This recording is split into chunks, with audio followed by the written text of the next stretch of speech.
move ahead. So the first thing we're going to watch is the documentary or short film Crisis in the Congo, uncovering the big part. And it's basically a documentary by Friends of the Congo, and it gives a very, very good basis in the basic dynamics of the conflict in the country that we're talking about to start the conversation. So thank you, and have a good night.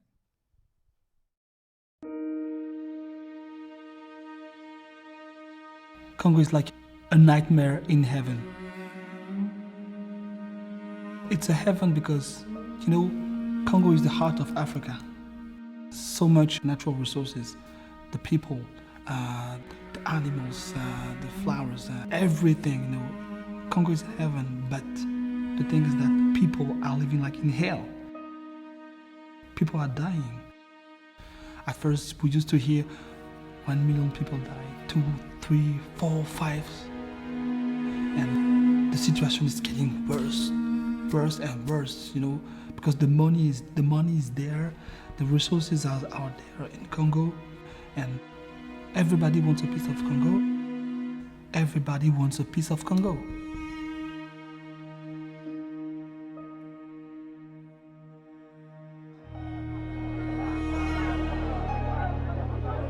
Why are people living hand to mouth in one of the most mineral-rich countries in the world? The Congo produces more than $1 billion of gold alone each year. And the cobalt and the tin and the copper and the tungsten, all of that we're benefiting from, but yet we're silent. When people invade your country, they rape your women, they rape the kids, they morally control your mind. There's a pattern to genocide. You can see it coming. I mean, it's like a hurricane. Are we going to have to wait for 20 more years before somebody does something to stop this Holocaust? There's a global consensus that exists that says it's okay for nearly 6 million black people to die in the heart of Africa and for us to be silent. So I kept asking our intelligence people, is there any truth to this? I mean, what's happening out there? I don't think policymakers could claim that they didn't know.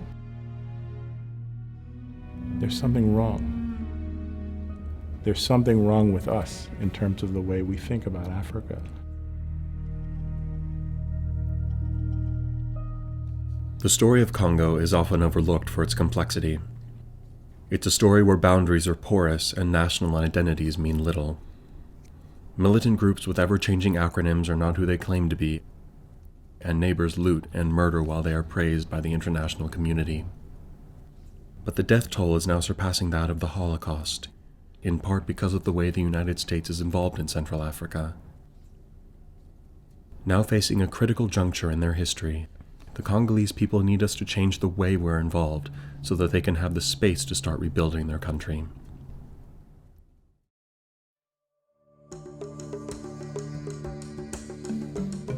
The first principle to understand about the Congo: the affairs of the Congo have not been determined by the people of the Congo. The national boundaries were formed at the Berlin Conference in 1885 when Congo was given to King Leopold II of Belgium as his own personal property.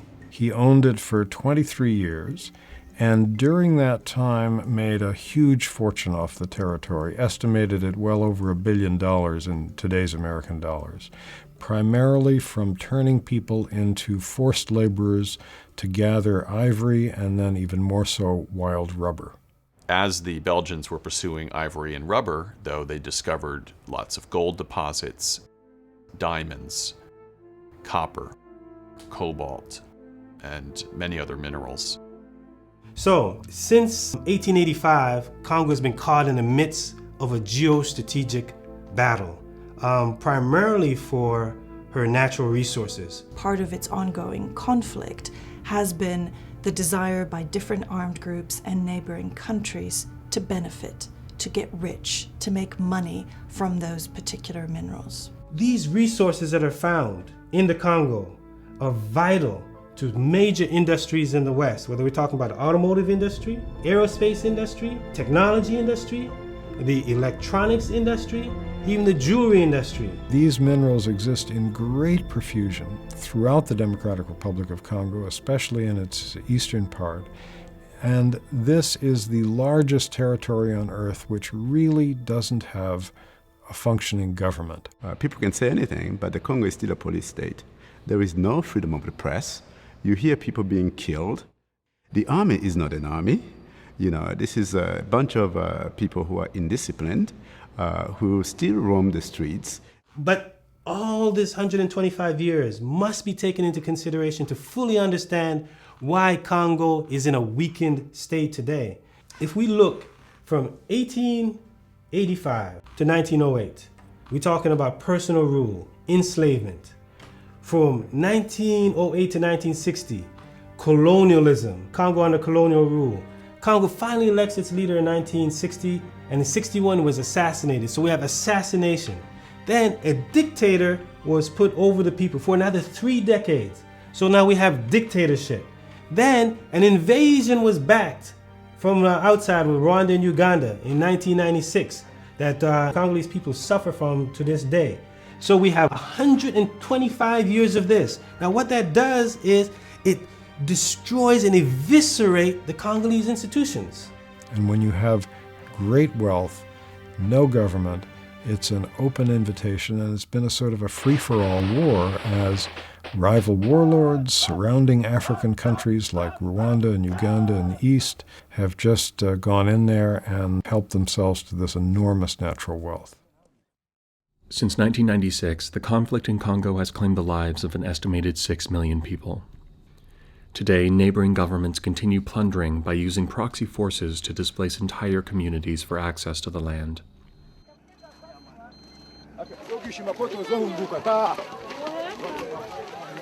Wako nasema ni rako ndarafori iko natoka Rwanda, inatokea Rwanda inakuja mpaka huku. Maeko mambo ya kusema rako ndio iko napigana. Basha shuka mpaka hivi. Kiumba yote donc kiumba iko hapa nayo inatombe. Njoki ona population yote ya kiumba wote wanakimbia. Scenes like this are often misunderstood as simply the result of an ethnic war, a mistake that only benefits those trying to hide their illegal exploits.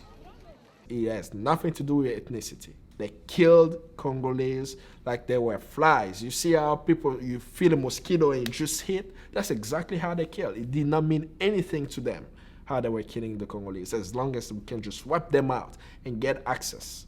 I mean, the mines exist. People used to live in those areas. Have we ever asked who was living where the mine was before? Did the mine just show up? No, there were villages where those mines were. From 1996 to the present, an estimated 6 million dead. Abject poverty. People living in bestial conditions. Hundreds of thousands of women systematically raped as a strategy of war.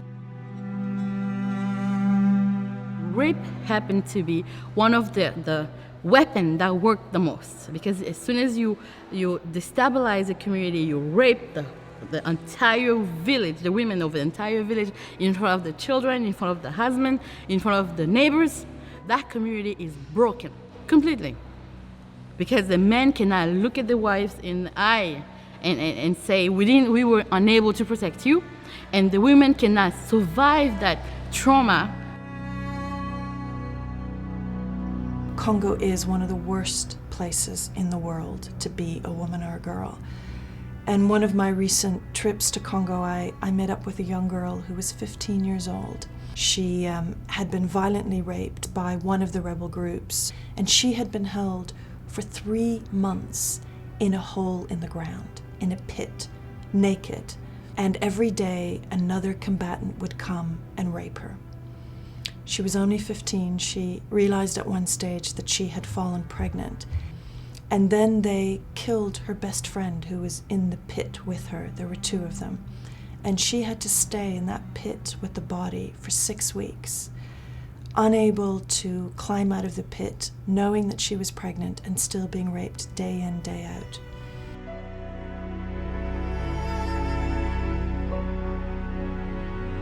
Since 1996, hundreds of thousands of Congolese women and girls have been raped, and the violence is escalating.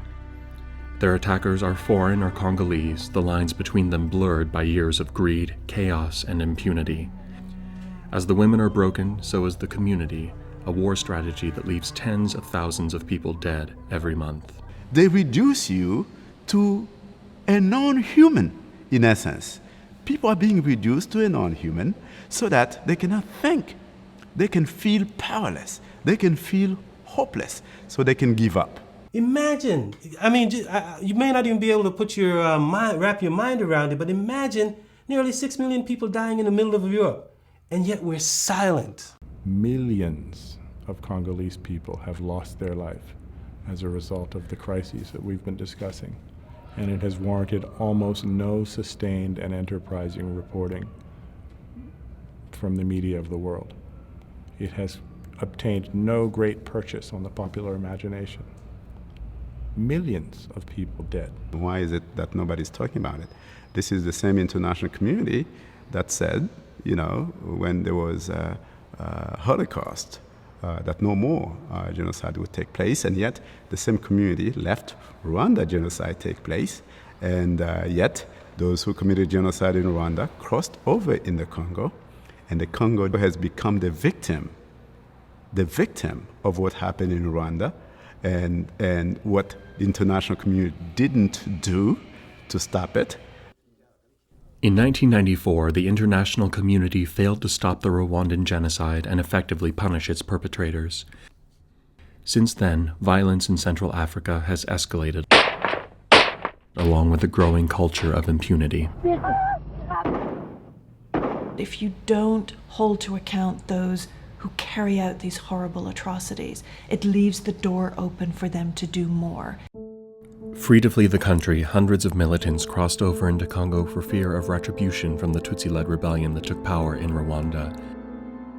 The militants were hidden among millions of predominantly civilian Hutu refugees trying to escape the violence in their country. The refugee camps, which had over 1 million people in them, were being controlled by these very same genocidaires, these people who had committed the genocide. Paul Kagame, who led the Tutsi rebellion and was now in charge of Rwanda, saw these militant refugees as a threat to Rwandan national security. He came to Washington, D.C., and essentially said, if the international community is not going to do it, we're going to take things into our own hands. The U.S. had no official response to that, which he interpreted as a green light. In the absence of justice, a terrifying cycle of revenge was about to take hold in Congo, as Paul Kagame's army prepared to massacre what many experts estimate to be hundreds of thousands of refugees. And reports started coming in about atrocities that had been committed, in which they had slaughtered thousands of Hutu civilians. Now, believe me, I have no sympathy whatsoever for these genocidaires, these Interahamwe guys who had, committed the genocide in Rwanda. But the civilians, obviously, the children, the women, are you kidding? Why would they be victimized by this? These Hutu were not combatants. They were not people under arms. They were elderly, they were women, they were children, they were sick people who were killed in a systematic and highly motivated way, and the UN knew about it almost in real time. The UN knew, the US government knew, I believe other governments knew as well. They did not make an effort to openly investigate those, or not good enough. They allowed investigations to be blocked, and they didn't push it. Now the question can be asked, why was that the case? And of course, part of the difficulty here was that many policymakers felt guilty. They hadn't done enough to stop the Rwandan genocide, and that genocide guilt allowed them to cover this up. That guilt manifested in the Clinton era in an extremely pro-Rwanda policy, which essentially allowed the new government in Rwanda to do whatever they wanted, both within their country and within Congo, with impunity. With the leaders of the United States and the United Nations looking the other way, Kagame proceeded with a full-scale invasion of Congo with his Ugandan ally, Yoweri Museveni. So the question is, what role did the U.S. play in this? And it was a pretty direct supporting role. I happened to go to Rwanda just before this invasion took place.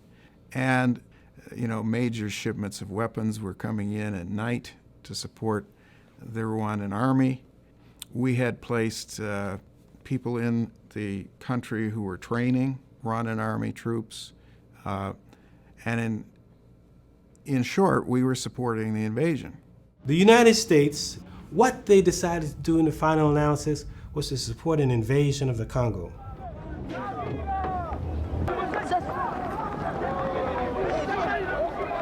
In this case, you had Rwanda and Uganda invading their neighbor, plundering it of its natural resource wealth, and suffering no sanctions at the United Nations Security Council. And you have to ask why, and it's because they had the very strong support and backing of the United States, United Kingdom, and other governments. The reason the United States supported Rwanda and Uganda in their invasion of Congo cannot simply be attributed to genocide guilt. The US had economic and political motivations as well. One reason for our involvement extended back to our support of Mobutu Sese Seko, a dictator we helped install in Congo and supported for 32 years. This man bled his country dry.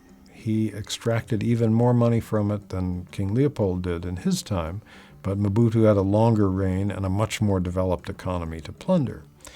And the United States was deeply complicit in that because we supported Mobutu lock, stock, and barrel. But after the Cold War ended, essentially in 1989, 1990, many of his backers, including the United States government and the French government, essentially abandoned him. He became a liability to them because he had such a bad human rights record. When Mobutu became an embarrassment, we helped Rwanda and Uganda overthrow him and install another dictator, and another. Now the Congolese people are victims of a corrupt dictatorial network which receives financial support from the United States. They have looted the place outrageously, taking hundreds of millions of dollars in minerals, sponsoring some of the worst warlords, and with never a protest from Washington. The role the U.S. plays in Central Africa is complex. Historically, we've maintained influence in the area for access to minerals on which our economy and military rely, but our connection to Rwanda serves our interests in yet another way. A problem here is really a problem of political will in the United States. Why is Rwanda and why are Uganda important to the U.S. military? Precisely because we can have them do things in Africa that we don't wish to do ourselves. We can have their soldiers die if need be. We can have them deploy places if need be. And so having proxies, having allies, having clients who are willing to do your bidding becomes very important. The disciplined and organized armies of Rwanda and Uganda are useful for protecting American interests in Africa. Similarly, friendships with dictators are easier to manage than complex, thriving democracies. For generations, the way the United States has been involved in Central Africa has helped perpetuate tyranny and dependency.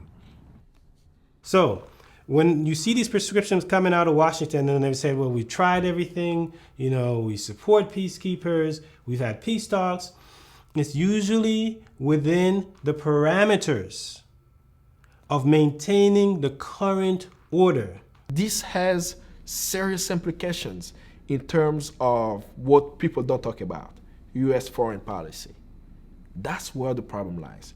It has something to do with the United States and Great Britain supporting strong men in Africa rather than supporting the people.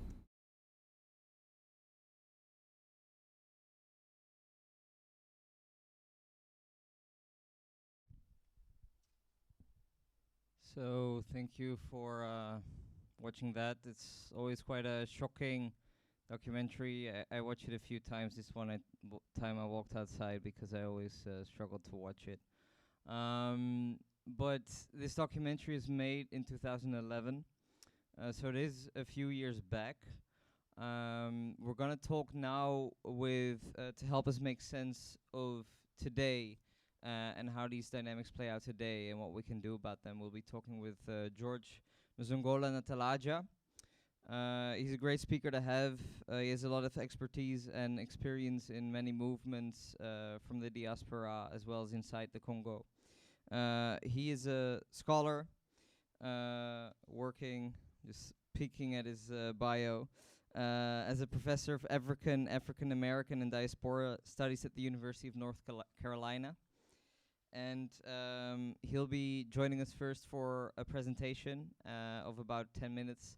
And after that, you'll have an opportunity to ask some questions. So yeah, please give him a big round of applause.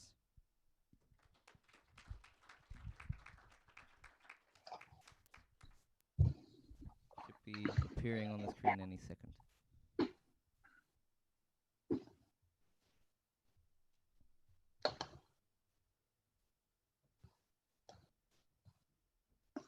Yes, I'm there, Chris. Yes, thanks. Great. I can hear you. We can see you now. This is good. So if Okay. you want to, the floor is yours. Okay. Thank you very much for this invitation. I'm really grateful to Chris and his colleagues for organizing a Congo Week and for showing this great solidarity with the suffering people of the DRC. And I'm glad for all of you who have taken time to participate in this event, to learn what's happening in our country and to ask questions as to what the progressive international community can do to help the people of the Congo achieve their aspirations for freedom and development. I've been asked to address a number of questions. The first relating to the documentary. Unfortunately, I didn't see the documentary. It was blocked by the stage, but I've seen it before, and it is a great film. And what it does is to indicate basically that since our independence in 1960, the major Western powers have clearly opposed allowing the people of the Congo to assume full territorial and economic sovereignty of their country. They have been telling us that we must share our natural wealth of our neighbors. The former French President Sarkozy made that statement quite clearly. The United States and United Kingdom supported Uganda and Rwanda in the two invasions of the Congo, partly as a way of allowing Rwanda and Uganda to loot our resources and make them available to the international community.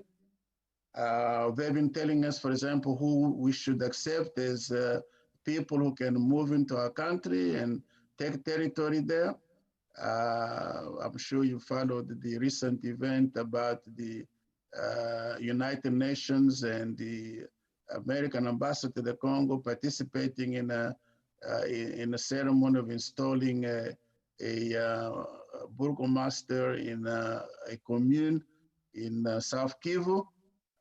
Again, contrary to the wishes and the desires of the Congolese people. That we should have sovereignty over our country rather than having people from outside telling us who should govern our country and who should lead local governments and so on. But the people of the Congo remain steadfast in their fight for their sovereignty. We don't have it yet, but we are continuing to work so that we can achieve the aim for which Patrice Lumumba struggled and died, namely national unity, sovereignty, and control over our borders and control over our economy. The second question is concerning the current government. By the way, let me say that I am not an advisor to President Tshisekedi.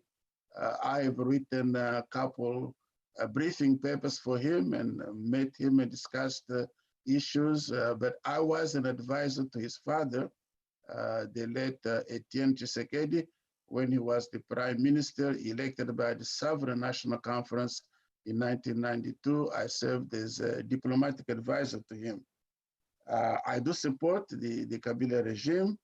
and I've been asked to address the question of whether or not he has made a deal with the former president Joseph Kabila. I don't know of any deal. What I know is that there is a coalition government agreement between Mr. Kabila's political grouping and Mr. Tshisekedi's political grouping. And this coalition is necessitated by our constitution. We have a system of government that is semi-presidential, and the constitution requires that the prime minister must come from the majority in parliament.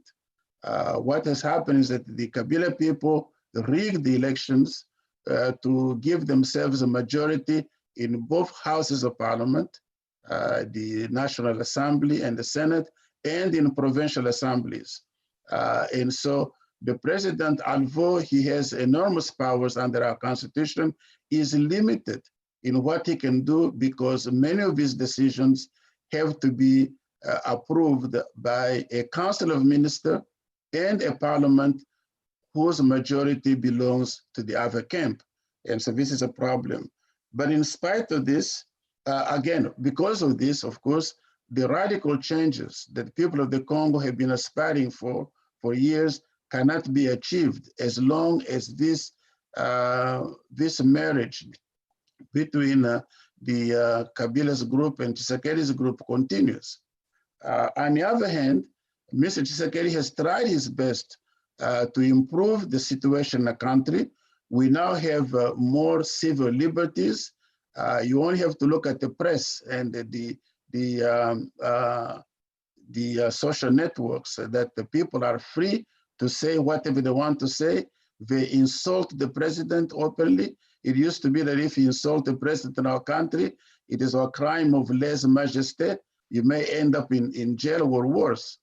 We know of people being killed for throwing a rock at the presidential motorcade or for insulting the president.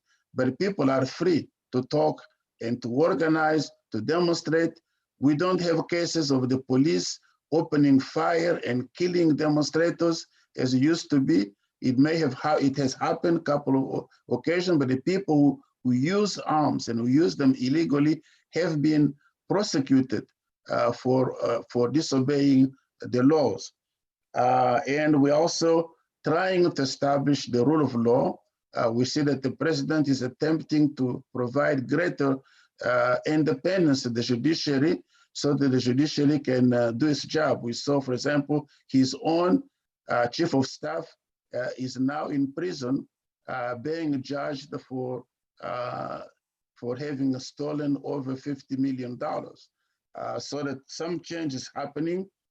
And the hope is that by the time we get to the next elections, we might be able to eliminate the stranglehold of the Kabila people and our governments. The third question concerns the traditions of protest. This is too large a question that I cannot address it in 2 minutes, but I'll be glad to answer any specific questions. All I can say is that our country has always been characterized by a people that is very adamant in terms of the respect of the law, respect of the traditions of civility, of respect for people's rights, and so on. We've had revolts against the arbitrary rule since Leopold's days. We had a long resistance to Leopold from 1895 to the time that his regime was ended in 1908. We've had, during the colonial period, peasant revolts, workers' uprisings, and of course in 1959, the uprising for independence. We've had, after independence, popular insurrections against the neo-colonial rule established in Kinshasa in what was known as the struggle for a second independence. Here were the peasants of the Kwilu region of the Congo saying that this independence we got is a sham, that it is not lead to any change, that we're simply having black people representing white people, and the situation remains the same. And so they wanted to fight for a second independence. And they found for leadership people from the Lumumba camp, people like Pierre Mulele, who became a major leader and the incarnation of the second independence movement. And of course, since the 1980s, we've had a very, very strong democracy movement in which all segments of the population have been participating in order to end authoritarianism and the system of predation, a system of looting established by the ruling class, which today aspires to be among the rich and the super rich of the world. So that this rebellious spirit is still there, because the people want their fundamental human rights. They want decency, they want jobs, they want healthcare, they want schooling for their children, and they want to live in peace. And so all of these are going to continue as long as the situation remains as it is today. Finally, with respect to the what I would express for the audience and the people who are here, we would certainly welcome continuing support from you, because a country like the Netherlands, and of course a member of the European Union, is extremely important in terms of European policy toward Africa. And we'd like to see that what we demand from the Western world is end to hypocrisy, the politics of double standards, of condemning authoritarianism only in those countries where we don't like the leaders, like we did with the late Muammar Gaddafi in Libya, while authoritarianism continues in Saudi Arabia and many other countries, or in those African countries where the leaders are their puppets, and they can get away from murder. They can assassinate people, they can massacre population, they can do anything when there is just a little rebuke, but nothing substantial done. Well, take Mr. Kabila, Joseph Kabila. Most of his collaborators have been punished with sanctions. No visit the United States, for example, in the European Union countries, bank accounts closed, things of that nature. But Mr. Kabila himself, who has over billions of dollars of stolen money, who has committed heinous crimes against the people, nothing at all has been done against him. And so this is the kind of policy which we think is hypocritical, that you talk about democracy and at the same time do nothing to support the real democracy. And this is one of our major charge. We have a ruling class that is corrupt, that is predatory, but it cares nothing for the people, that cares only for its own enrichment. It doesn't improve hospitals, because when they get sick, they go to Europe or America or South Africa or India for medical treatment, while hospitals in the Congo do not get any improvement. They send their children to schools in Europe and America and elsewhere, while the schools in the country are not well equipped, are totally neglected. So these are the kind of issues that we like to see change, and the people of the Congo would appreciate any support we can get from you. Thank you very much. Thank you so much, George. I'm afraid we did have, there was a bit of noise during the part about the protest seditions, but I didn't want to cut you off for the people watching at home. But I do want to give them an opportunity to ask you some questions as well. Sure. Can you hear me good? I hear you very well, yes. Perfect, just checking. So I'm just looking around the audience, if there are any hands raised, first questions, burning questions popping up. Not yet, I see. Well, since we missed out a little bit on the protest traditions here in the cinema, I want to ask you a little bit about that. Because you already mentioned you can't put everything in 2 minutes, obviously, but I think there's one person who's done really a lot for well, for the Congo, and who's been a big inspiration. That's Patrice Lumumba. You wrote a Yes. book about him yourself as well. Mhm. And I read it as well, and I thought it was a very good book. And I'd be interested to hear if you can speak a little bit more about his life and how he inspires perhaps you personally, but also movements inside and outside the DRC. Yes, personally, I grew up in the 50s. I was a teenager in the 50s in secondary school. And I was among those young people who were very, very enthusiastic supporters of Patrice Lumumba. As a matter of fact, I was expelled from secondary school in April 1960, only 2 months before independence, because of my commitment to militant nationalism and the fight for independence. Patrice Lumumba was a self-educated person. He never finished elementary school, of course, but he did go and take evening classes with the Marist Brothers, a Catholic order that is committed to education. When he was working as a clerk in the local administration in Kisangani, in northeastern Congo. And also took courses by correspondence and passed an exam to go to a postal school, a school for training postal workers, postal clerks, where mostly the people who went there were people of secondary education. But he, without any secondary diploma, was obligated to take an exam. He took an exam and passed it, went to this school for 1 year in Kinshasa, and and he graduated, I think, a third of his class, a class of over 30 students. He was a third. So he can tell you how brilliant this man was, and how dedicated to learning. He read a lot. He read philosophy, politics, history, and so on. But when he was in Kinshasa for this postal school, this was in the late 40s, he crossed the river, went to Brazzaville, the capital of French Congo, and was walking around downtown Brazzaville on a Sunday afternoon and became thirsty. So he stopped by a cafe, hoping that he would find a black worker who would bring him a glass of water to drink or something.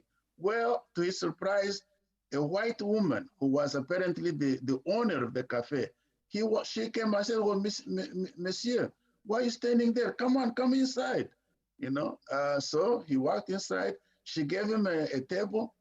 Lumumba couldn't believe it, because in the Belgian Congo, that was simply unknown. You could not integrate a white restaurant or cafe. And she brought him a bottle of mineral water and so on. So Lumumba said, "Hey, so another world is possible." So he is a person who had been fighting and learning about the world, and therefore saw that what was happening in the Belgian Congo is simply unacceptable, but another world is possible. So this was a guiding principle of him. Another world is possible, and we are still fighting for that, in the sense that we can have a world in which there's equality, there is justice, and that there's fairness, and people are allowed to achieve their aspirations, but there is equal opportunity in terms of schooling and work and things of that nature. So this is the man who became very, very committed to leading the Congo to independence, at the same time with in collaboration with other African countries. Another major event in his life was when he went to Accra in December 1958 to All African People's Conference. And there he met Kwame Nkrumah, who was the host, the president of Ghana, who was still then prime minister. Amilcar Cabral, leader of the revolutionary movement in Guinea-Bissau and Cape Verde. Frantz Fanon, representing the Algerian National Liberation Front. Félix Moumié, leader of the independence struggle in Cameroon, and many others. And this was a very transforming event for him. Just as in parenthesis, In December 2018, the University of Ghana and the Ghanaian Trade Unions Federation organized the 60th commemoration of the 1958 All-African Peace Conference. And they asked me to be the keynote speaker in memory of Patrice Lumumba, who had really electrified that conference with his speech. So I went to Accra and gave a speech in commemoration of 60 years of the Pan-African, of this All-African People's Conference that took place in Accra.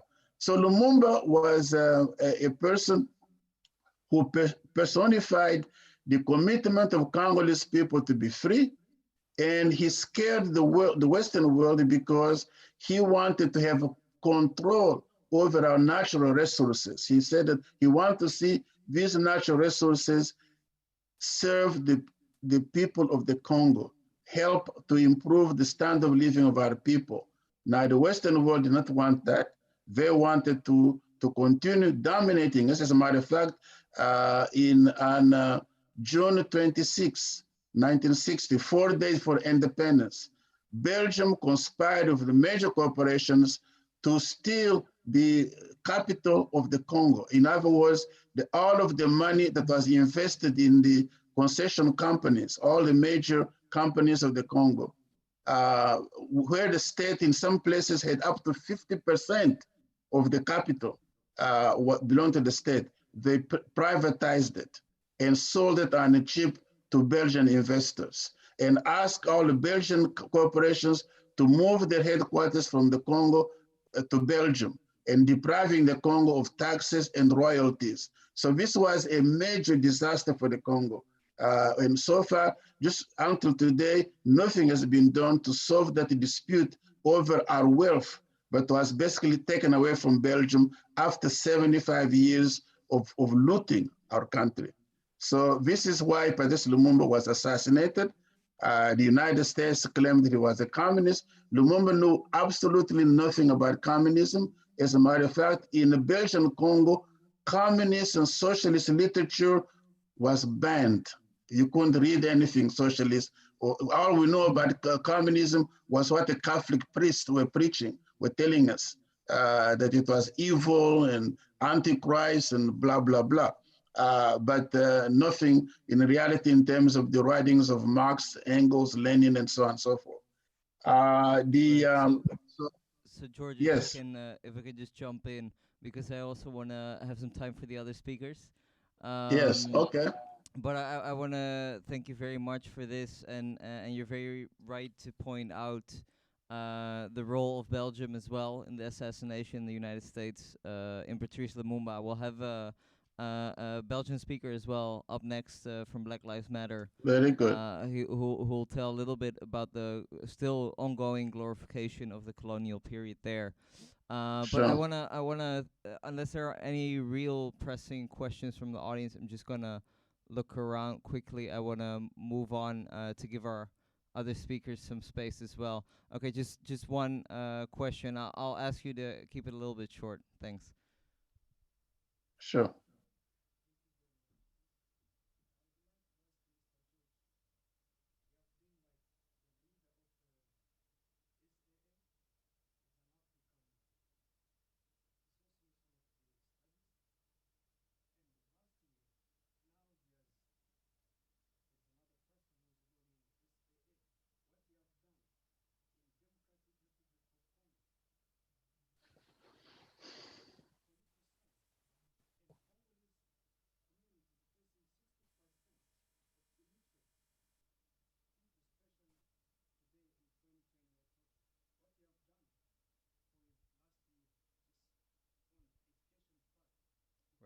Right, clear. So I'm gonna repeat the question because we cannot pass the mic with the corona policies. But basically, he's asking you as a professor, because there's such a high illiteracy level in the Congo. If there's anything you or organizations you're involved in are doing in helping with the education inside the Congo. No, I'm not involved in any organization doing that. But the school system is very, very widespread. I don't think that we have so much illiteracy in the Congo compared to many other countries. As a matter of fact, before independence, the UNESCO had a figure about 70% of the Congolese were literate, at least in their own African languages. Well, I remember my mother, for example, could read the Bible in my language, Chiluba, so that the Belgians did provide a very vast primary education, but they were very, they were not committed to training high-level, highly educated people. We had very few secondary schools, and the first university was created in 1954, and the second in 1956. So only 2 universities in Belgian Congo. And we had very few university graduates at independence. But in terms of illiteracy, I think the level is climbing. It did go down because of the Congo crisis, but it is again climbing very rapidly. Thanks, George. It's great to hear. On that positive note, we're going to move on to the next session. So I want to thank you very much for joining us. Welcome. So for the thanks a lot. For the next session, we'll be watching a few fragments from the documentary Back to Kinshasa, which is an Al Jazeera documentary about some of the leaders, following some of the leaders of the Telema movement at the time, who were fighting against the Kabila regime. And we'll be speaking also with Jean-Marie Kolonji, who'll be answering some of your questions. He's inside the documentary as well as one of the leaders. But before we move to that, we'll look at some of the footage. So yeah, enjoy that.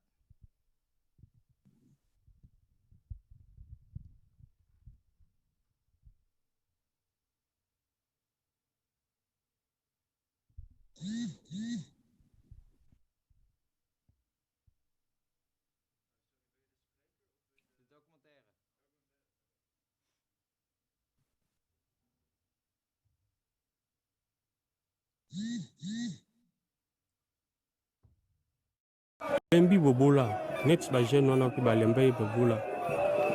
Tolembi chômage, tolembi kozanga mai. Tolembi kozanga cour. Tolembi komona bakonzi bakoma riche tout le temps monika na mwata moko mkebu mokonza kobi na mbongo ebele pendant que population azo vivre na misère moko ezangi na Congo. Kabila komi na suka ya deuxième mandat na ye. Mais alingi ko organiser des élections. Alingi a prolonger mandat na. Biso toko ndima ngote.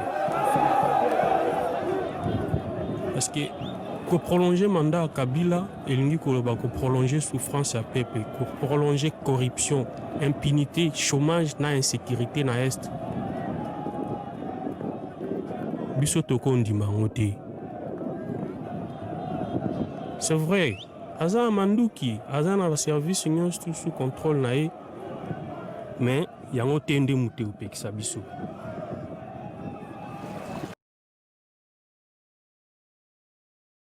Jean-Marie Azali conduit un mouvement.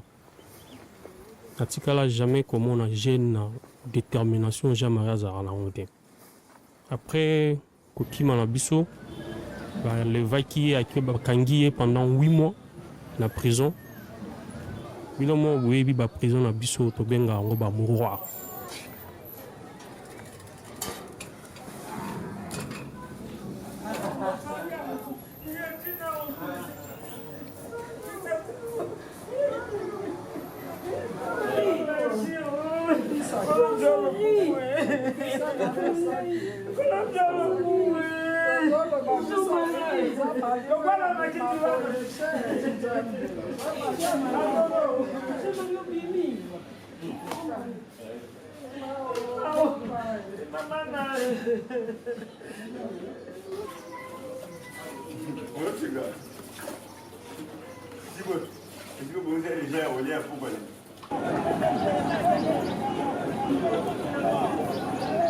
Kisia aza bras droit langa mususu ya bangaka te ezala la police ezala balacrymogène mpe ata babeti masasi ya bangaka te so ifo tokende bunda na balabala ye azalaka toujours liboso na première ligne kuna nde Christian azalaka.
Monsieur Kabila doit partir par tout moyen possible. On ne veut plus de ces messieurs. Nous allons mourir pour Monsieur Kabila.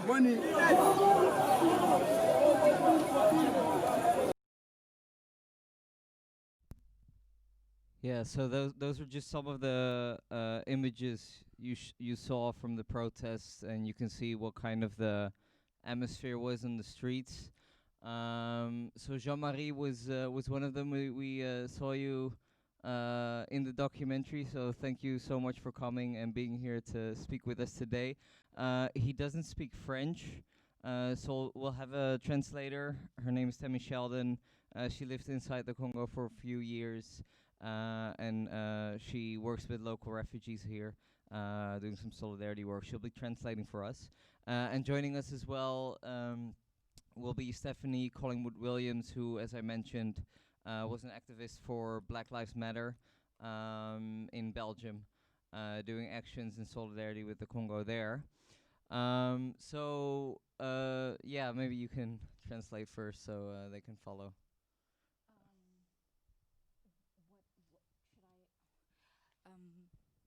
So I'll go into French then and say. Yeah, you can just go in French.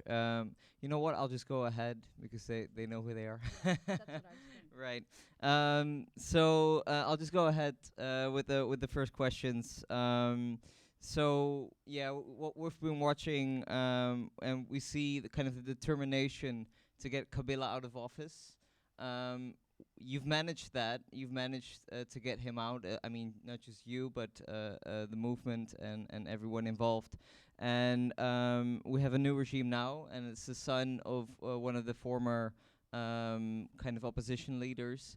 And we talked a bit already with the previous speaker about the new regime, but I'm curious to hear your take, how you look about Kabila leaving office, and if you feel like that really brought a change. Quelle est votre impression des changements avec l'arrivée du nouveau régime et votre point de vue de s'il y a des véritables changements et quelle est votre démarche, disons, pour envers le nouveau gouvernement? Ok.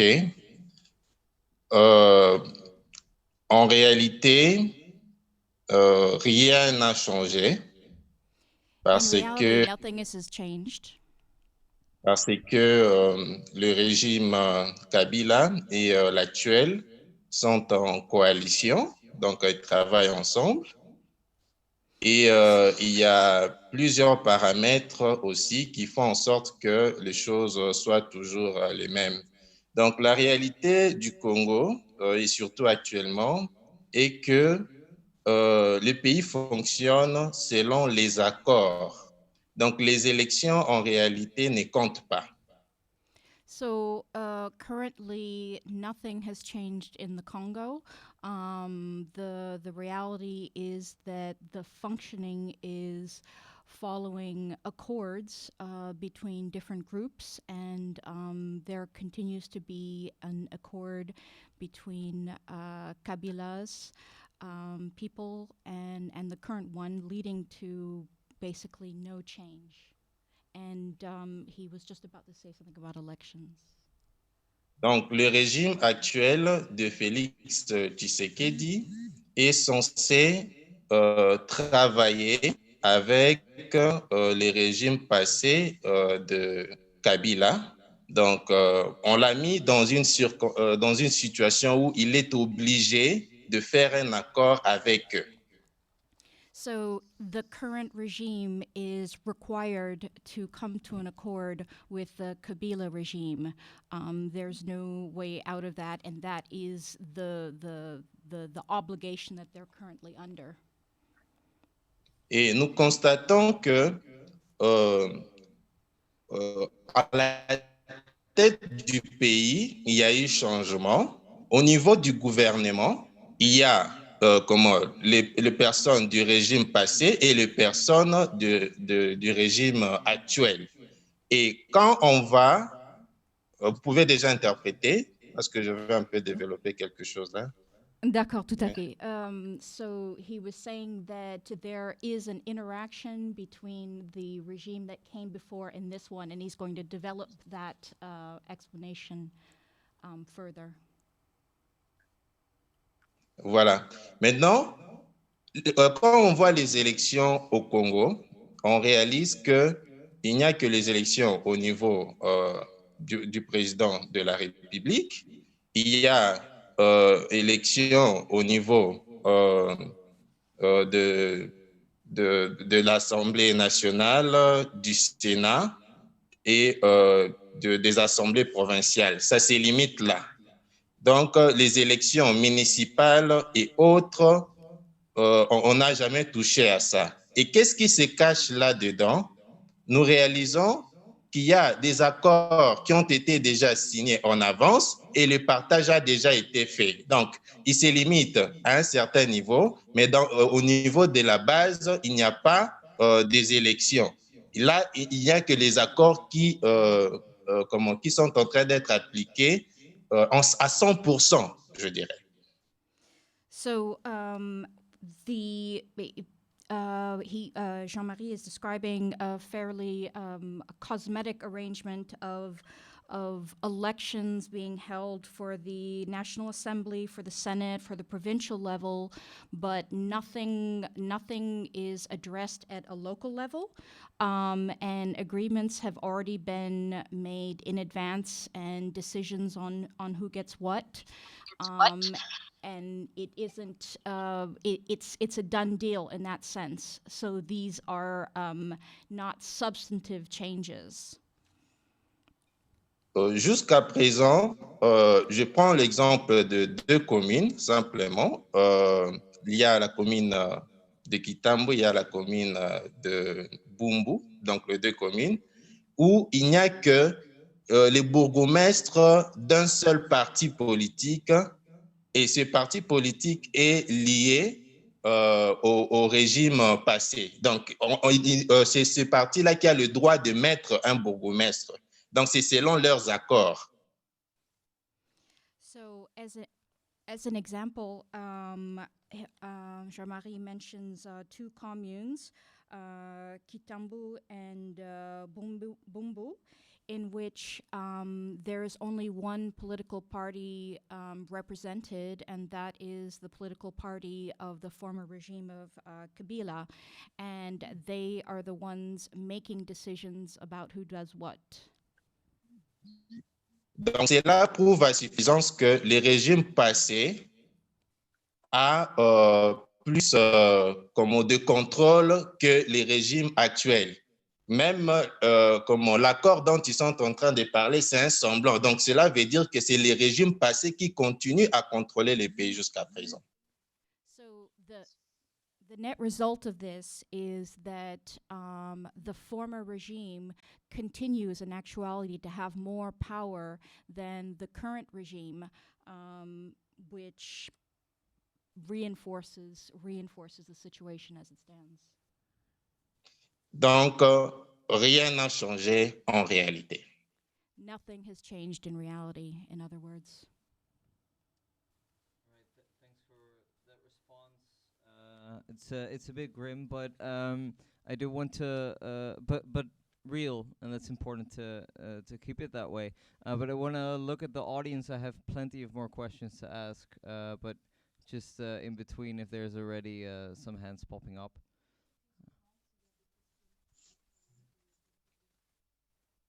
And since I don't see them yet, they'll have plenty of opportunities to come. So I'll just move to some of my other questions I had in mind. But as you say, nothing much has changed in reality. So you have a new organization that kind of came out of your protest experience in Telema, and it's called the Quatrième Voie, or the Fourth Way movement. And you're the coordinator of that movement. Maybe you could speak a little bit to what you're doing now with the current situation in the Congo and how you're addressing that. Chris voulait poser la question si vous voulez bien partager avec notre public que vous êtes ce que vous êtes en train de faire maintenant en ce moment via le mouvement Quatrième Voie, et quelles sont vos stratégies face aux nouveaux défis, disons. Oui, actuellement, la Quatrième Voie a réussi à réunir d'autres mouvements citoyens et de différentes branches de la société civile congolaise.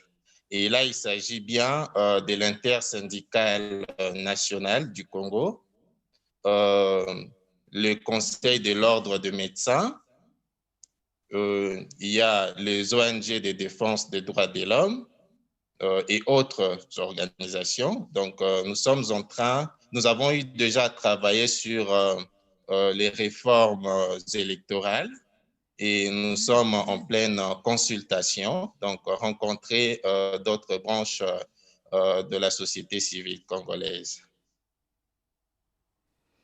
So the movement Quatrième Voie, or Fourth Way, has reunited different organizations such as people's movements, syndicates, an order of doctors or physicians, and also NGOs, and are engaging in electoral reform, pushing electoral reform right now. Et pourquoi nous nous basons sur les réformes électorales? Parce que nous savons que c'est par là où sortent les élus du peuple. Alors, la société civile doit avoir le contrôle sur la commission électorale nationale indépendante et tout ce qui est lié aux élections.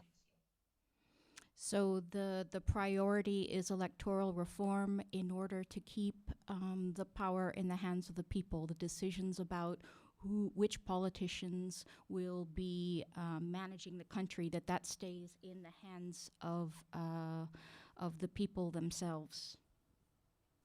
Je signale qu'aux élections de 2006, la commission électorale nationale indépendante n'était composée que de politiques.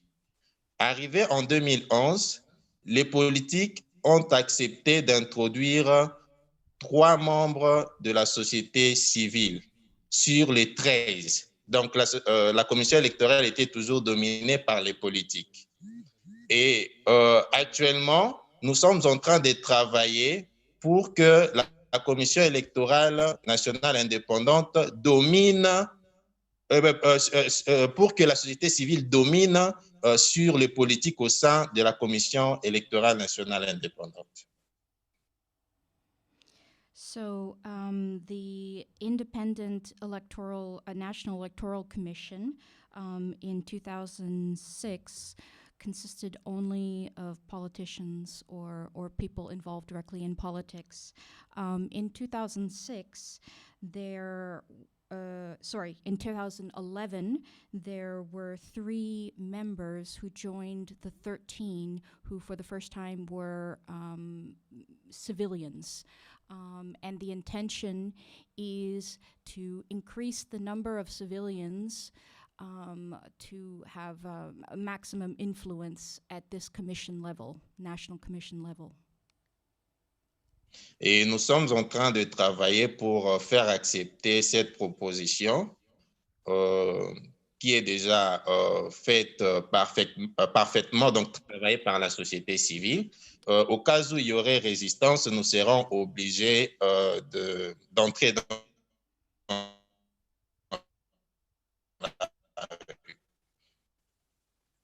Est-ce que vous pouvez répéter cette dernière phrase? Je dis, au cas où il y aurait résistance par rapport à la proposition que nous avons eu à réaliser, donc ensemble avec toute la société civile, nous allons entrer dans la rue. Voilà. So they are pursuing this with firm intentions and focus, and knowing in the back of their heads, should it come to a position where there is still resistance to increasing civilian involvement, they will take to the streets. Right. Thanks so much. And I think just to tie that to what's been happening more closely here with people taking it to the streets for Black Lives Matter, and specifically in Belgium, of course, with its colonial history inside the Congo, that has been a main target as well, the statues for King Leopold and things like that. So I'd be curious. Donc c'est un peu ça. I'd be curious to hear from your side how you look at the Black Lives Matter movement, and if there's any advice or requests that you would like to see for solidarity with the Congo. La question de Chris, vous êtes encore là? Oui, vous êtes là. La question est, quel est est-ce que si vous avez des commentaires sur l'engagement des mouvements tels que Black Lives Matter, par exemple, surtout en Belgique, et face est-ce que vous avez des demandes de solidarité en particulier ou des conseils pour ces mouvements ici en Europe? Dans le mouvement par rapport à ce que nous sommes en train de faire ici, c'est ça? Oui, c'est-à-dire donc pour Black Lives Matter, par exemple, en Belgique, il y avait beaucoup de résistance contre les statues du roi Léopold, par exemple, cet été. Oui. Et donc, il y a quand même beaucoup de soutien dans l'Europe aussi pour ce mouvement. Et est-ce que vous voyez peut-être la possibilité d'une manière de soutenir le Congo ou des conseils ou une manière peut-être de faire des alliances, voire des alliances? Oui, effectivement. Par exemple, par rapport au cas de George Floyd, nous avons eu quand même, nous avons eu à adresser une lettre de soutien ce qui se passe en Belgique, effectivement, nous sommes de cœur avec les activistes qui sont en train de lutter, surtout pour que les statuts qui contiennent notre histoire, notre culture, puissent nous être retournés en réalité. Et nous sommes vraiment ensemble et oui, de conseils à donner, ils doivent demeurer forts et persévérants parce que la lutte prend toujours du temps. On peut peut-être voir, par exemple, aujourd'hui, même au Congo, ça apparaît comme s'il y a un changement, mais en réalité, il n'y a pas de changement. Nous devons continuer à lutter. Donc, c'est un peu ça. Et nous voulons aussi recevoir d'eux leur soutien. Et voilà. So the Quatrième Voix prepared a letter of support for George Floyd earlier this summer, and is strongly in support of all activist movements. And Jean-Marie is saying that specifically also the real work doesn't change, whether it's in the Congo or here in terms of anti-racism. And so his counsel is to persevere, to continue, and to continue to support also the activities that they're undertaking in the Congo. Oui, concernant la Belgique, nous savons bien que notre pays, le Congo, a été une propriété privée de Léopold II. Et ensuite, il a été donné à la Belgique. Là, vraiment, nous devons bien établir cette histoire parce que même lors du discours du 30 juin de Patrice Lumumba, les discours qui ont été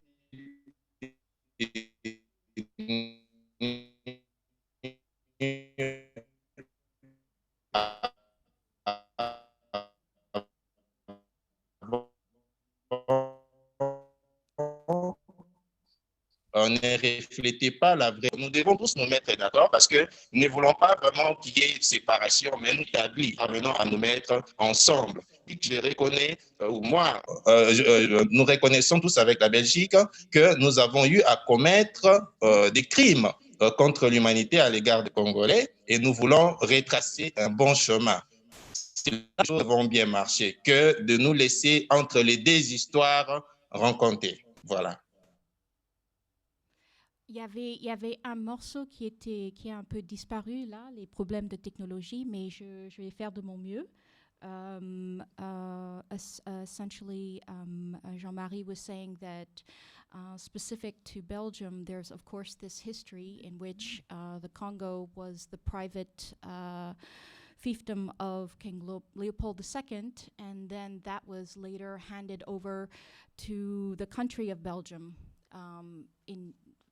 as being owned by the country of Belgium. And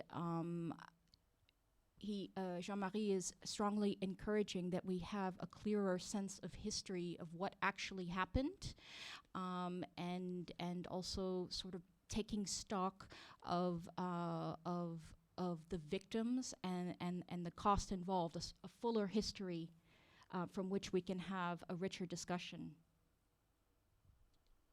Great. Yeah. Donc, okay.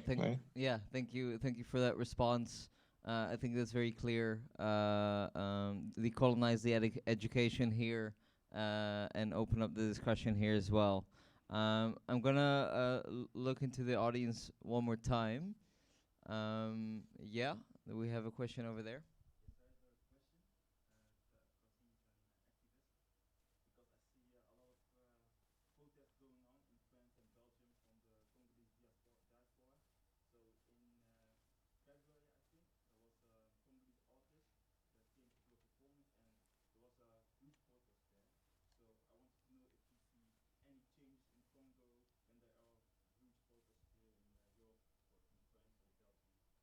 Right. So we had a question from the audience. He's also an activist, and he was saying there have been quite some big protests, also involving artists in solidarity with the Congo recently in France and Belgium. And he's asking basically if you see the impact, if you see any direct link or change when people are taking action here with how things are going inside the Congo.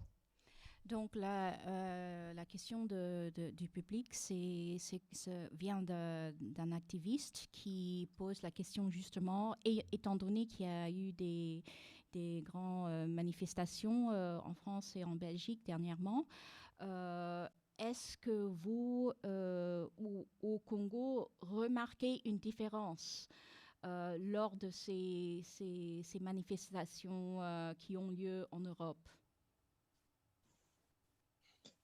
Oui, effectivement, nous constatons qu'il y a actuellement plus de considération, bien que les choses n'ont pas tellement changé, mais il y a plus de considération de l'homme noir, en réalité. Mais moi, je pense qu'ils doivent aller beaucoup plus loin, parce que beaucoup de choses sont dans les textes. Okay? Même la façon dont l'homme noir est traité, c'est déjà bien disposé dans les textes. Alors, ils doivent plus procéder aux réformes, comme nous faisons aujourd'hui. Bien que ce n'est pas le même cas, mais nous avons procédé aux réformes électorales pour qu'il y ait un bon changement. Donc, les changements ne vont pas se faire simplement par des manifestations, mais les changements vont se faire en modifiant aussi des textes qui mettent l'homme noir en dessous de l'homme blanc. To answer the question,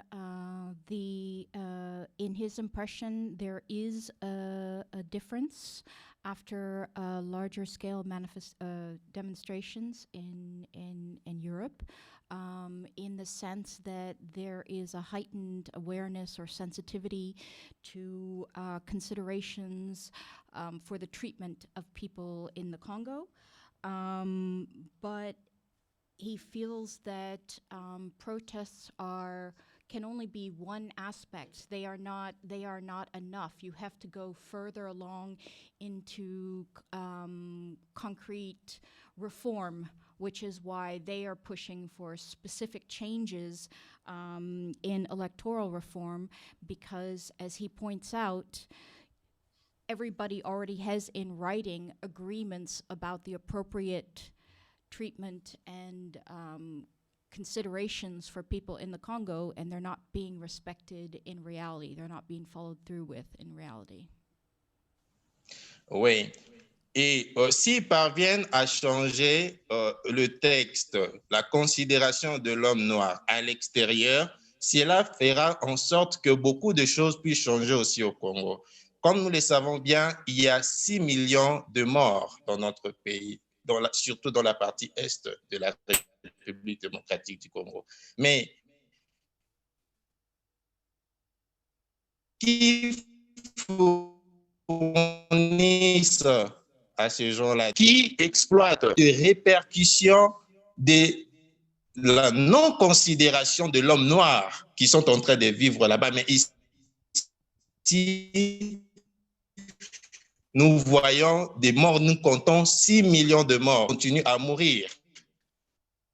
Qui sont ceux-là qui fabriquent des armes? So, keeping in mind that, qui sont ceux-là qui fournissent? Oui, vous pouvez traduire. Oui. D'accord, merci.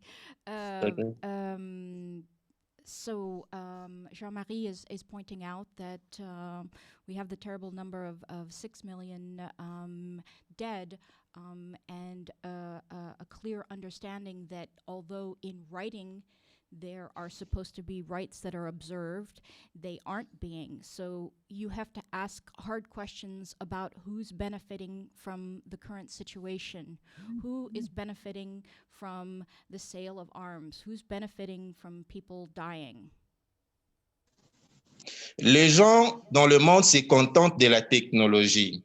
Les pays qui sont plus avancés dans la technologie sont les pays d'Amérique, les pays d'Europe et voire d'Asie, mais ces pays-là ne tiennent pas compte de d'où proviennent les matières qui font en sorte que la technologie puisse avancer.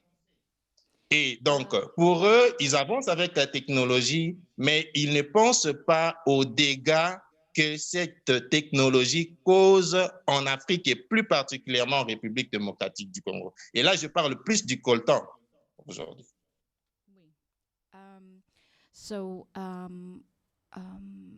Jean-Marie says that the Western countries such as the US or Western Europe and Asia are all benefiting from the fruits of technology, advances in technology, which depend entirely on the resources, especially in a country like Congo. And so while industrialized nations are benefiting from this advanced technology, they are not slowing down to consider the human cost of their advances and of their quality of life. Voilà, et il n'y a pas trop longtemps aussi, nous venions de vivre une scène où la communauté internationale a voulu procéder à une autre conférence géographique, du genre conférence géographique de Berlin, à Minembwe. Donc, ces genres d'actes font en sorte que les autres se considèrent comme les non-humains, en réalité. Donc, on ne tient pas compte de certains paramètres, de l'humanisme, en réalité.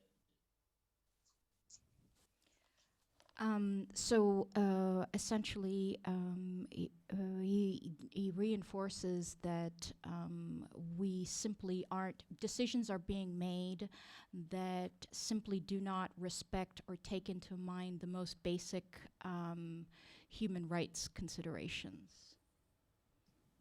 Voilà, alors ce que je demanderais est que d'autres mouvements dans le monde, de gouvernements dans le monde, et au nom des droits de l'homme, surtout, dont nous sommes des défenseurs, que nous puissions faire pression au régime qui offense les autres, au régime qui offense leur peuple, et nous aussi, sur terrain, nous allons faire des efforts pour que les choses puissent changer correctement. The only way that things are changed in a sustainable and longer-term fashion is through pressure, and this needs to happen. It needs to be harnessed by other movements around the world, as well as other governments, to join in and applying pressure to the people benefiting from the current status quo. Okay. Okay, thank you so much, Jean-Marie. I saw one more hand in the audience, but we are already quite over time. So I'm afraid those questions will have to wait for another panel that we'll have to after this. But I want to thank you very much for your time and for taking the time to speak with us. And wish you all the best of luck and strength with your movement inside the Congo.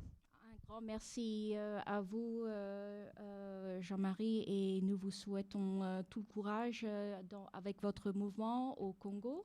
Il y avait encore une petite question, mais étant donné qu'on est déjà assez rallongé dans les temps, on va passer à la prochaine personne. Et merci à vous encore. OK. Je vous remercie surtout. Yeah, thank you. Okay, so I'll introduce our next speaker. His name is Joseph Wild Rumsing. We'll be moving to a section that zooms in more specifically towards the Dutch context and the Belgian context to see what we can do in solidarity from here. And Joseph Wild Rumsing is a good place to start because he recently released a report called Time to Start Caring About Cobalt, which documents how basically the biggest insurance companies in the Netherlands are quite heavily invested inside companies that are active in the conflict region. He's also a researcher for SOMO with a lot of experience in corporate accountability and justice against multinational corporations. He'll give a short presentation about his most recent report and what's in there. Please giving a big round of applause.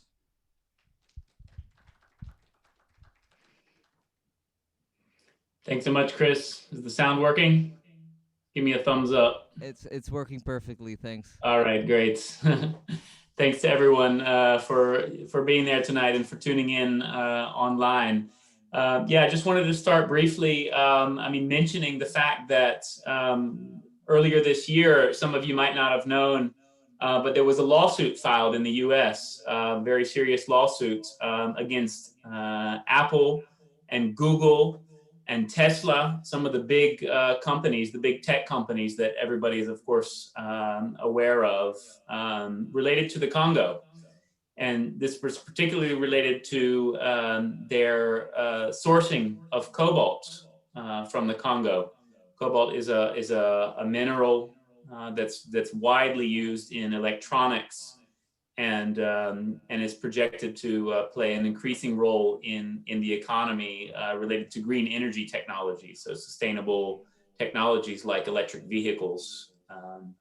And so just wanted to use this to set the stage a little bit for, I just want to speak a few minutes about a new form of, or maybe not a new form, an ongoing form of economic extractivism and imperialism, in which there are lots of links to the Dutch and European economies. Both when it comes to sort of the actual technologies that we're using, as well as the financing, what Chris just mentioned, looking at some of the banks and the pension funds and the insurance companies that are invested in these companies.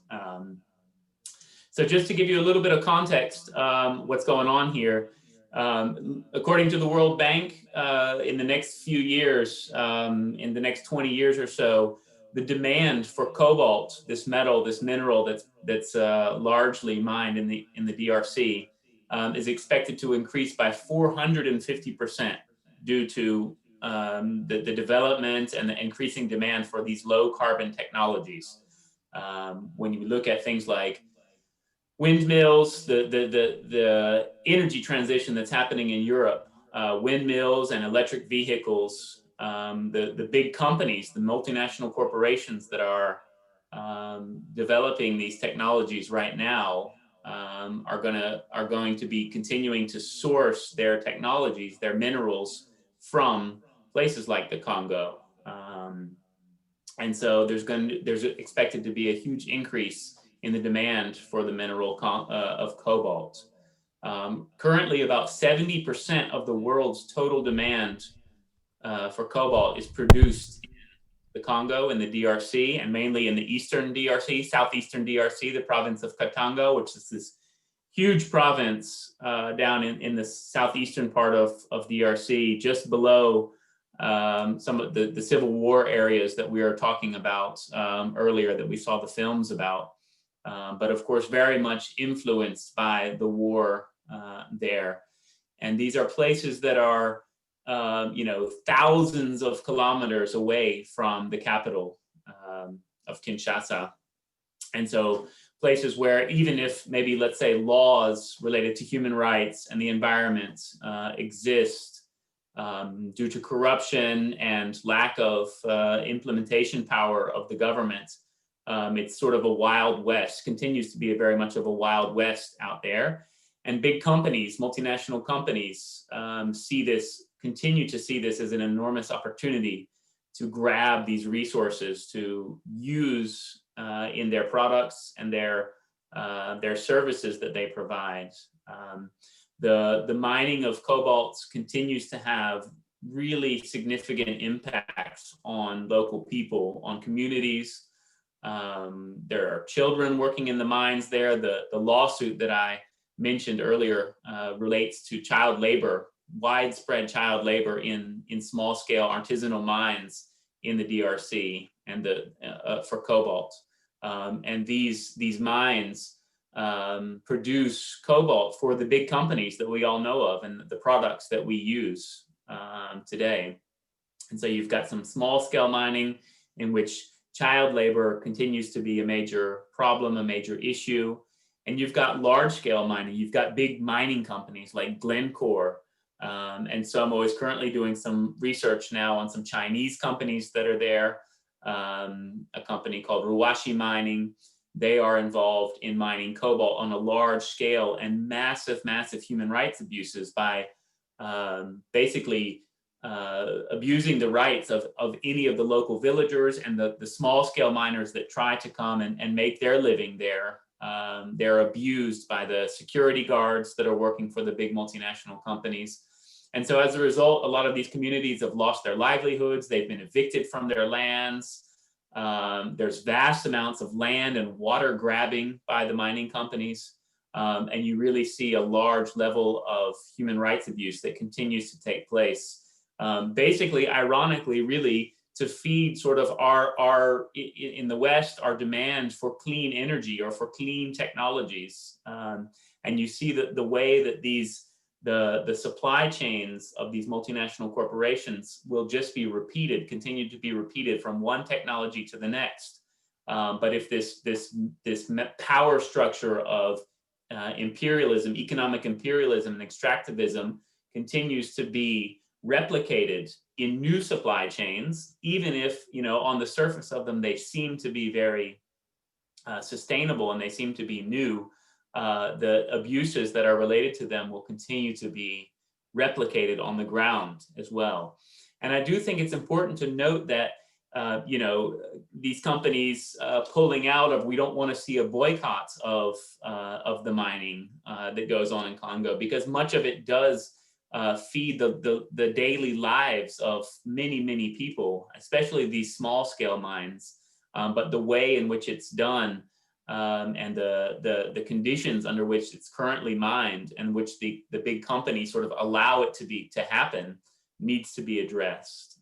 And so what we've been looking at SOMO is not only the way that the supply chains sort of extract the value and leave behind the human rights abuses and the destruction in the Congo, in Eastern Congo, but also some of our banks, the banks that we bank with, our pension funds in the Netherlands and in Europe, the insurance companies that we pay, your health insurance company invests the premium that you pay much into some of these companies. And so we as consumers, but also as people engaged in banking and insurance consumers, really are contributing in a lot of ways, unbeknownst to us, to these abuses that are happening there.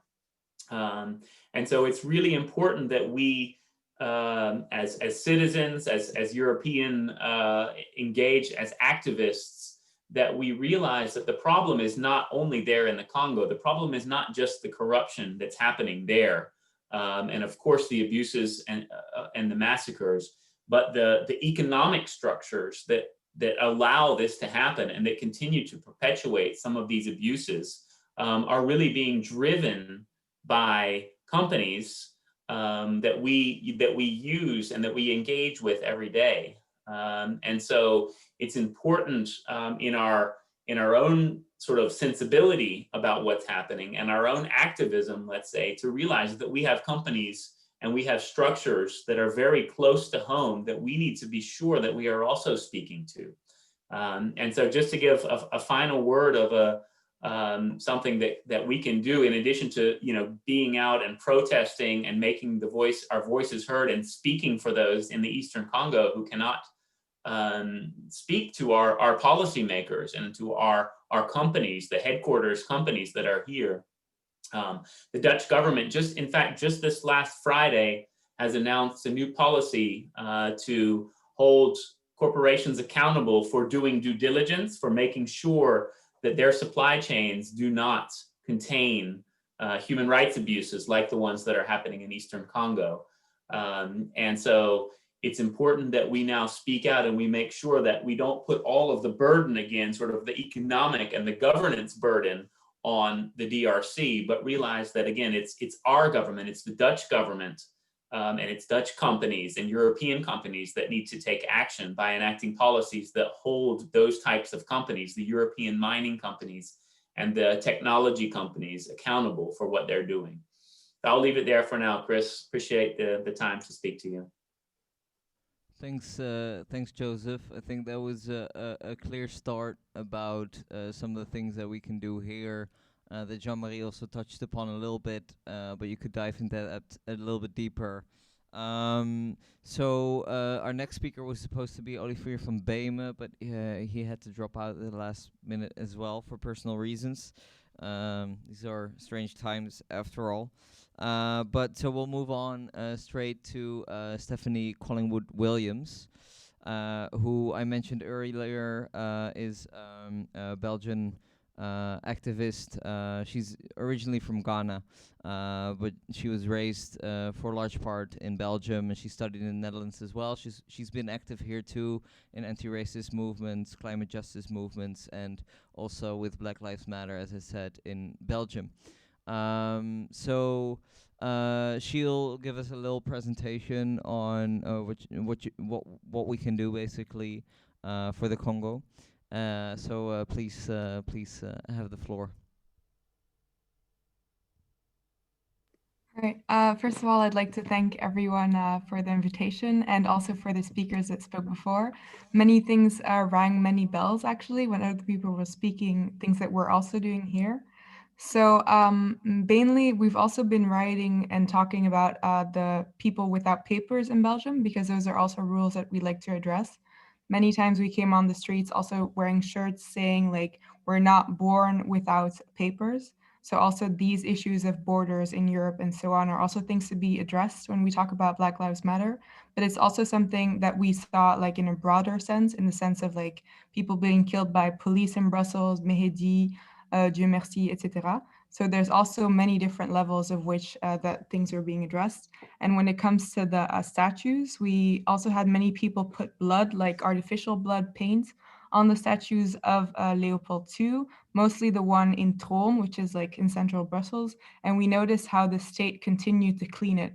So by cleaning it on a daily basis, we also noticed how kind of this perpetration of cleaning and erasing was recreated by not making people talk about it. Sometimes people wrote like, we need to address this or stop erasing us, but our states again and again and again kind of erased and cleaned it off. Even statues that were taken away were then first said to be taken away for like reasons of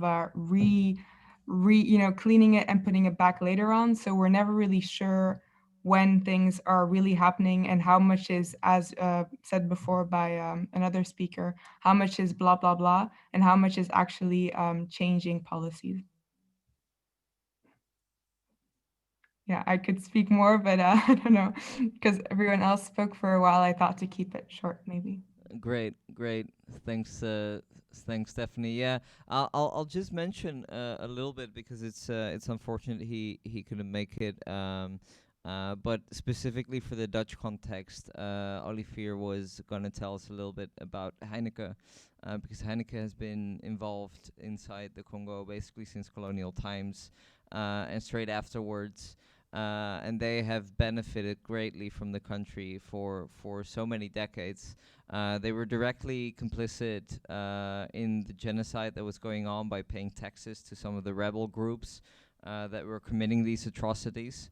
So there's a very direct link here in the Netherlands. They're by far the biggest beer brand in Congo. I mean, it's a different local brand they use, but it's owned by them. But yeah, then this is good because it leaves us a bit more time for our Q&A as well. So I'm just looking around if there are any questions from the audience. Not yet. So then I'll move to my own questions. The first thing I had in mind was because and it points to the last thing you said about raising questions and having actual impact and making actual steps. And I'd be curious to hear from you, and also having listened to Jean-Marie and what he had to say, if there are, from our context where we are here, any particular alliances that you see potential in that need to be made, perhaps between different activist groups or NGOs or specific campaigns or ideas that we could move things forward in. And I'm asking you, but as well Joseph, of course, who gave the previous presentation. So whoever wants to pick this up. Yeah. Okay. So first of all, in Belgium, we don't have, can you hear me or? Okay. Yeah, we hear you fine. Okay, so in Belgium, we don't have, in history, we don't talk about the colonial past of Belgium. And this whole movement has kind of pushed people to want to talk about it at schools. But then at the last moment, they voted against it. So we still see how we're fighting for this knowledge, this history to be recognized in Belgium. And in a sense, what I thought was kind of shocking was with everything happening around the George Floyd situation, people acted as if this movement, like against Leopold and recognizing the history, was new. And this kind of erased, again, the story of people that were fighting for so many years. In Belgium, we have people that are giving tours about like Tervuren Museum, which is a museum that was built with a lot of the money from Leopold and also kind of glorifies him in many ways, even has his name everywhere. We have over 100 streets and buildings named after colonials in Brussels alone. This number is not even known how many. So it's a lot of like not recognizing the struggle that has been happening by Congolese people for decades, if not longer. And again, acting as if this is new and this is something that's only happened now, whereas it's been happening for a long time. The people have been protesting and coming to the streets, but have not been heard. And for the first time are starting to be heard in a sort of, well, kind of constructive way. So that I think is positive. Maybe Joseph, is there anything you would like to add to that? Or perhaps about concrete opportunities that you see that we can push forward from here? Yeah, maybe just thanks for that, Chris. Yeah, and really great to hear from Stephanie what's going on in the ground. I mean, you know, there's obviously a different history with Belgium and the Congo. But again, to show, and maybe just to speak a little bit to what Olivier would have said, you know, he and I have been in touch a lot also on related to Heineken. And we at SOMO, we supported a group of former employees, 168 employees of Heineken who had been involved in the back in the Civil War time in 1999 and 2000, who had been because of Heineken's daughter company, the subsidiary company, whose rights, whose human rights and labor rights had been violated back then. We helped them, this group of workers, file a complaint against Heineken in the Netherlands related to that issue, and it really has. You see a lot of companies, again, as we still do today, but it's gone back. I mean, many years, but at least the concrete case that Olivier and I were involved with was in 2000. The rights of the workers, and the chaos and the Civil War situation, the violence being used and exploited by big companies to continue their extractivism, to continue generating profits and generating wealth for themselves and their shareholders here in the Netherlands, while leaving the people in the Congo with the human rights abuses and with the environmental destruction And so, again, there is a wave now actually in Europe. It's not just the Netherlands, it's also Belgium, and it's also in France and many other countries, of these laws now that are being proposed, and civil society and labor, the labor movement is really pushing for new laws to be developed in Europe, in the West, to hold Western companies accountable for these types of abuses, even if it seems like it's far away in their supply chain, or it's something, you know, that because they can set up their corporate structures and set up corporate supply chains that sort of obfuscate their own links to the abuses. But there are new laws that are being developed and proposed in many European countries that are seeking to sort of pierce through this corporate veil and make sure that those companies are held accountable. So again, I would just encourage people to really become aware of this if you're not already, and to get involved and pushing your lawmakers to make sure that our companies, our Dutch or our European companies, are held accountable for their links to these problems. Yeah, thanks. That's a very clear guideline and thing to take home, to take action on. I'm taking one more look at the audience. There we go. We have a hand. Yeah, please go ahead, Mohammed.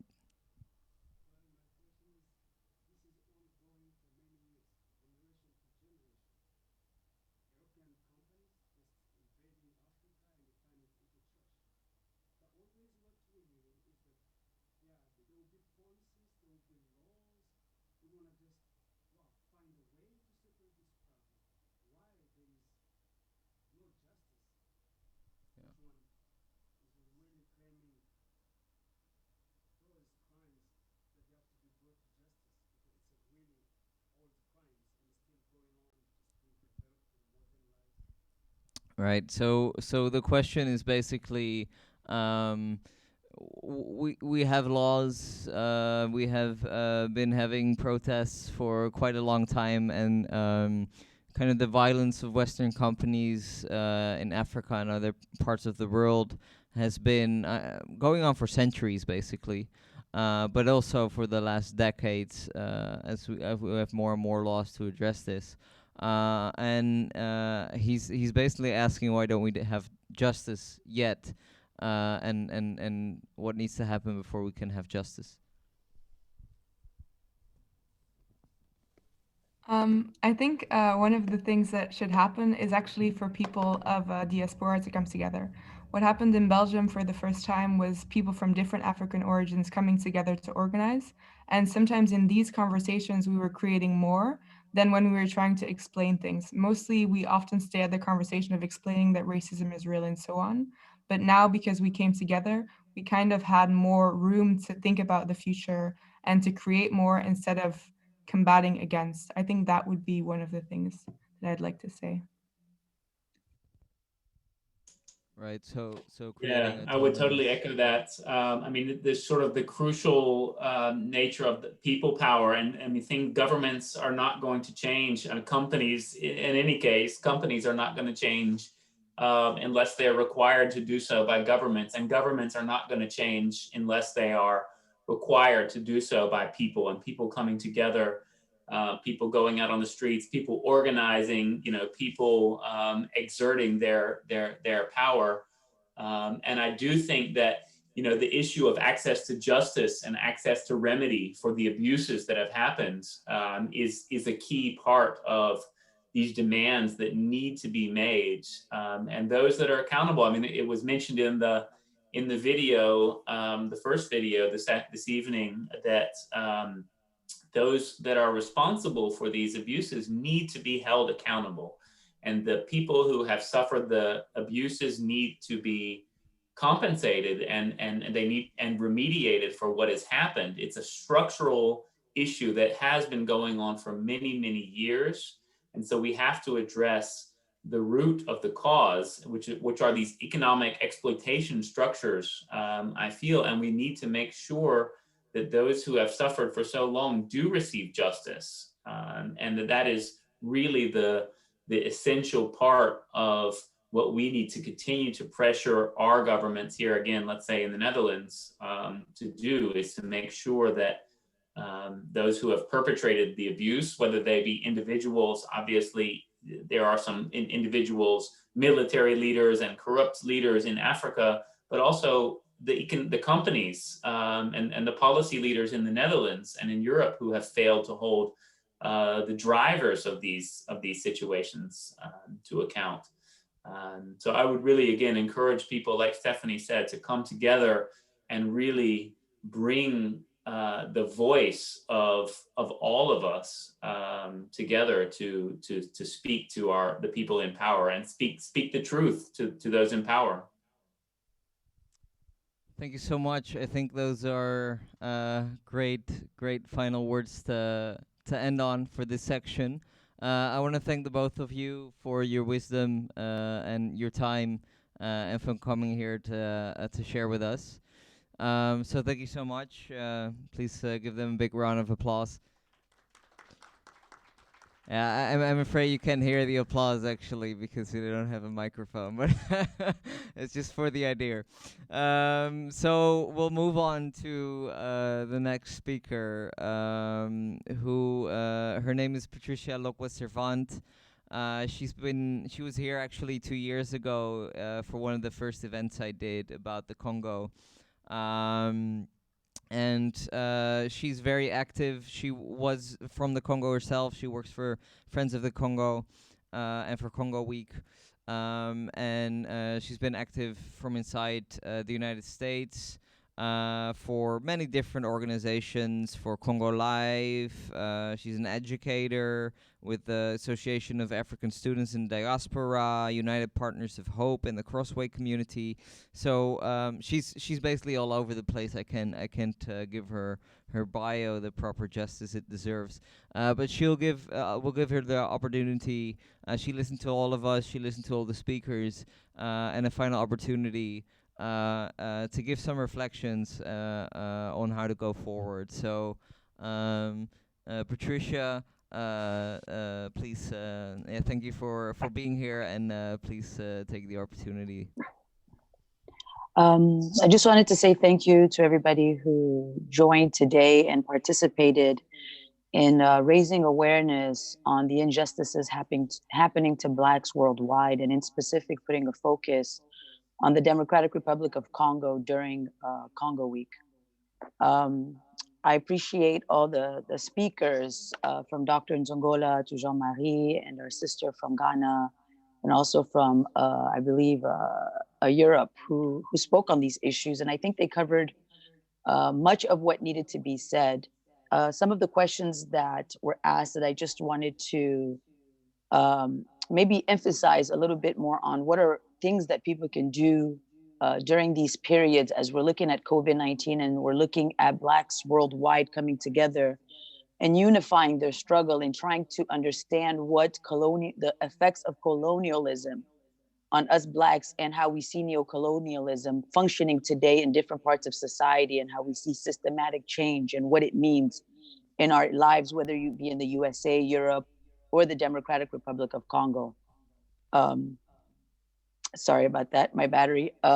What I wanted to just emphasize on is I'm currently, tomorrow actually, there's going to be a discussion on the impact of the King Leopold and what it did to the Congo in a conference with Africans Rising, where we will have the aunt of the King of Belgium, who is also an activist, who will be discussing what is that impact. And we'll also be discussing on what role Congolese today are playing, such as people such as Jean-Marie and Dr. Nzongola. There are many Congolese who are active in the struggle for change within their own countries. When we think about reparations and what it looks like, and when we think about even the colony of Belgium and what role Congolese played in building that whole colony. So when we're talking about statues and so forth, it's more than statues. I think for me, it's more about educating the people. So it is important to see in the education system that reinforcement of education, not just in Belgium, but even within the Congolese society. And that's one of the things that we have put a focus on in working with Quatrième Voix, in working with many other movements that are on the grassroots and outside, and making those connections and helping the world understand the impact of colonialism and what it means for us today. That if we don't understand what history has put on us, we won't understand why we are where we are today, whether we're looking at multinational companies. You know, Congo was a piece of territory that was given to King Leopold and to Belgium in a way to build their own economy. And it was important when we look at the rubber industry. Currently during Congo Week, there's a series of films, if you go on congoweek.org, that you will find on colonialism, you will find on the different aspects of Congolese lives, and coming from directors from the Congo that will focus more on some of these issues that we couldn't really touch base on or get in depth in regards to what is happening today. So what I would just suggest is for people to continue to educate themselves, to go on friendsofthecongo.org, learn about what's happening in the Congo, learn about how are these different things that we've just discussed today connected to your lives, whether it be your phone, whether it be an electronic car, whether it be, you know, systematic change in how different parts of corporations are involved in exploiting and plundering resources on the African continent, specifically in the Congo, and the impact of, if we do help the Congo be what it has the potential to be, what that means for the African continent when we're looking at climate change, when we're looking at agricultural potential. Congo has the ability to really pull the whole African continent and deroot it from poverty so that we're not depending on aid and we're not constantly depending on multinational companies coming in our countries to help us develop, that we're developing ourselves and educating our people and giving them what they need in order for them to be self-sufficient. So those are the main things that I just wanted to cover, because I think everybody did a really great job of covering the essentials. And I just want to encourage people tomorrow to participate in the conversation that I will also be on, and to continue to follow Congo Week.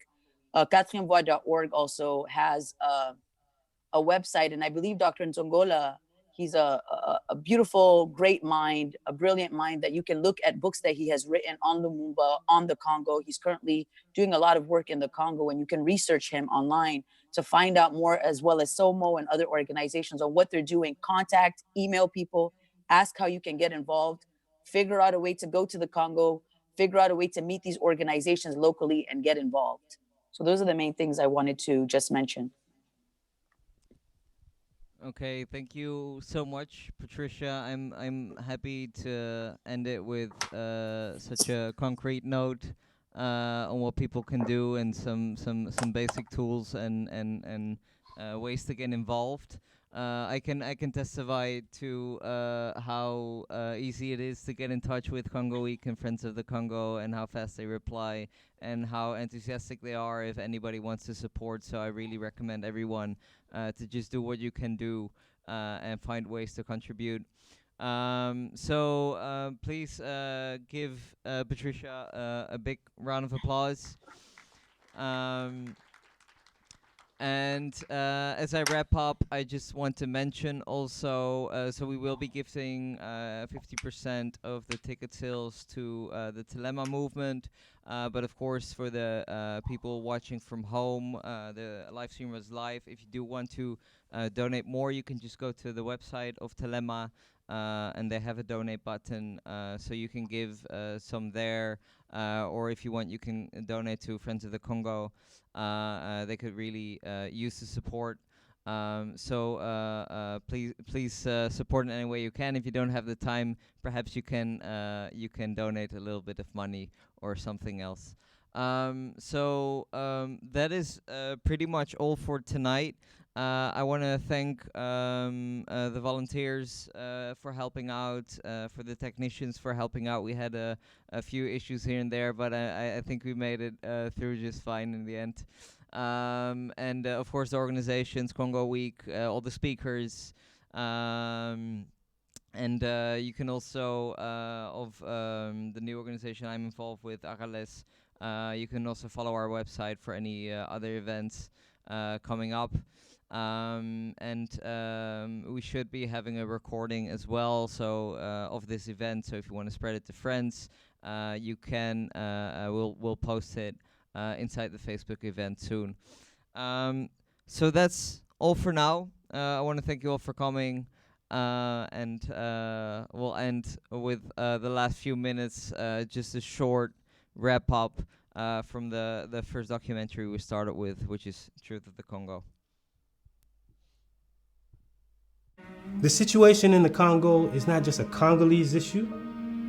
It's not just an African issue, but it's a global issue. It's a worldwide issue. Congo is a part of the second largest rainforest in the world. It's vital to the fight against climate change. If you're concerned about climate change, you should be concerned about Congo. Half of those who have died as a result of the conflict are children under the age of 5. So if you're a child advocate, if you're concerned about children, you ought to be concerned about what's happening in the Congo. If you're concerned about women, if you have a mother, a sister, you ought to be concerned about what's happening in the Congo. If you drive an automobile, or flying airplanes, or own a cell phone, as a human being, at the very least, you ought to be concerned. You ought to say something. You ought to want to find out why this is happening. You ought to be moved to want to bring an end to it.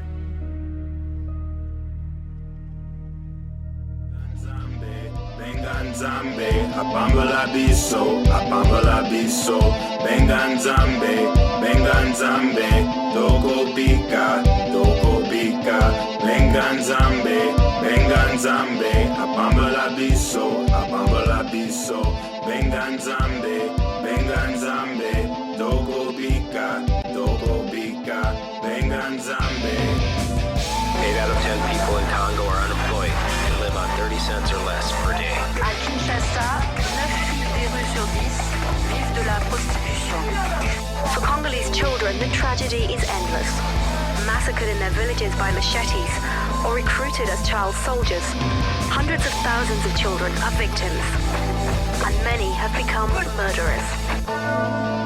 So as we look at what's taking place, the quickest way to end the conflict in the Congo is global pressure. We know that we have to do a global education campaign. We want the American president not to look at Congo as a case of charity, but look at it in the prism of justice. Hold accountable all U.S. corporations plundering the resources of the Congo. So we know global pressure works. So what you can do in your community is to get the world leaders in your specific countries to also put global pressure on negative forces against the Congo so that the Congolese people can have a space to live in peace.